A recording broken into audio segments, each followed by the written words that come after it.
Hi friends, Thad Sturgeon, Ellwood City Sports here, along with Ellwood City football coach, Mr. Dan Bradley. Coach Bradley, great to see you. Right. And Coach Bradley, as you come in here to your fourth year Yes. now at Ellwood City, and I know we've interviewed before, and you're always talking about turn the page. Last year was last year. We're going to move on to this year, but after last year's year, I'd like to just talk a little bit about that. Okay. This going undefeated in the regular season.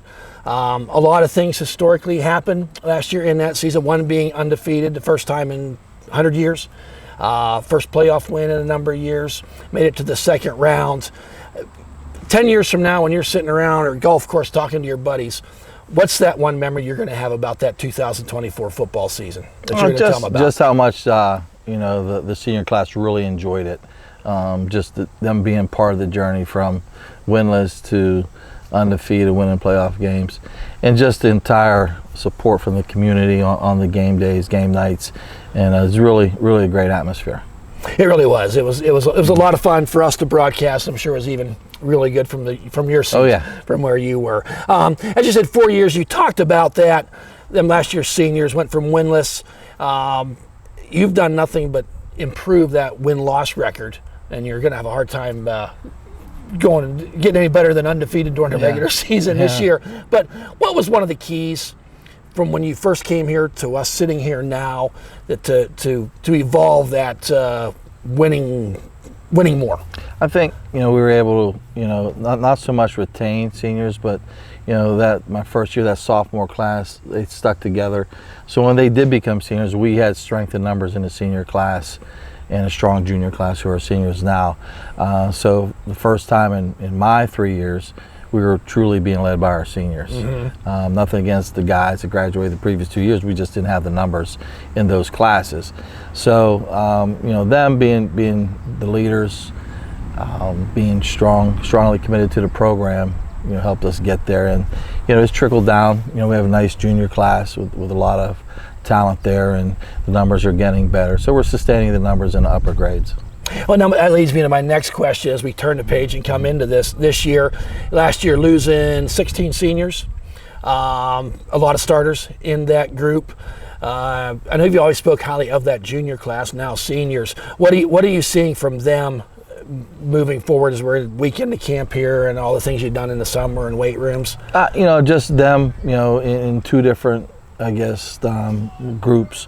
The guys that were players last year, they're good leaders. They've had great careers as well. Them being seniors are doing things the right way and showing the younger guys. The other group that maybe didn't play as much, they've competed the last 2 years with that senior class. So they sort of stood toe-to-toe going against them. And, they paid their dues, they've waited their time, and they're ready to get out there and play. Is it maybe a product of that competition makes everyone better because you have so many empty spots to fill? I think so.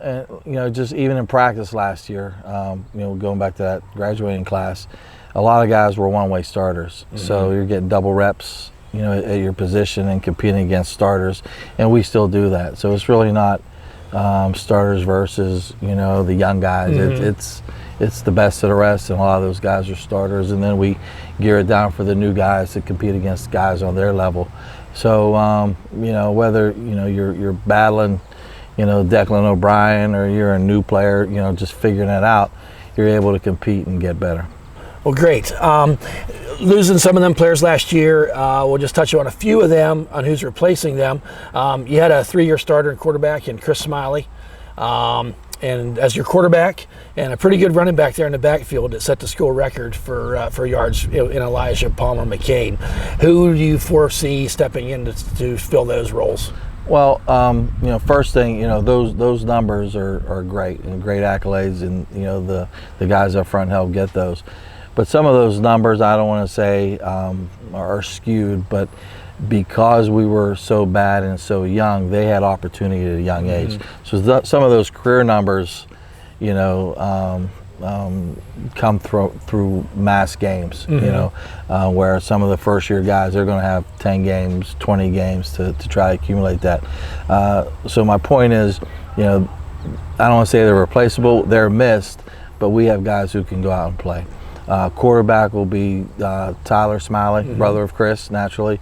We do have some good competition in depth there. Cam Mills will see some action in some packages. Tyler Amacone is truly capable.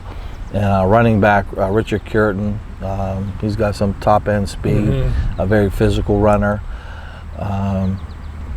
Julian Frisk shows some really, good moments and some bursts. Scored a nice touchdown last night. Okay. And Colton Gulo is a real physical runner with just a different style. Okay. And So- Anthony Barbario, Yes. kind of like a do-it-all guy. He's got good size, good strength, good blocker, catch the ball in the backfield. So those 4 guys will kind of the options are there. the options are there. So Well, great.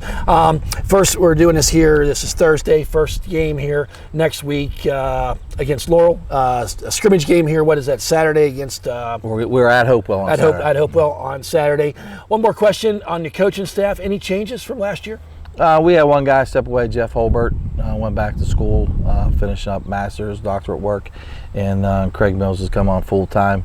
I wouldn't say come on full time, but he's being paid a little bit more than a volunteer. He was here a lot last year. He was here last year. Yeah, he wasn't a volunteer. I mean, he was a volunteer last year, but good addition to the program. A lot of knowledge, a lot of good playing experience there too, and really can teach. Oh, great. And numbers on the roster right now. I know we're first week at camp. Things can sometimes change. Yeah, but, 39. 39? We have some injuries right now. Most of them will be back relatively soon. So few down from last year, but still strong numbers. That's great. Yep.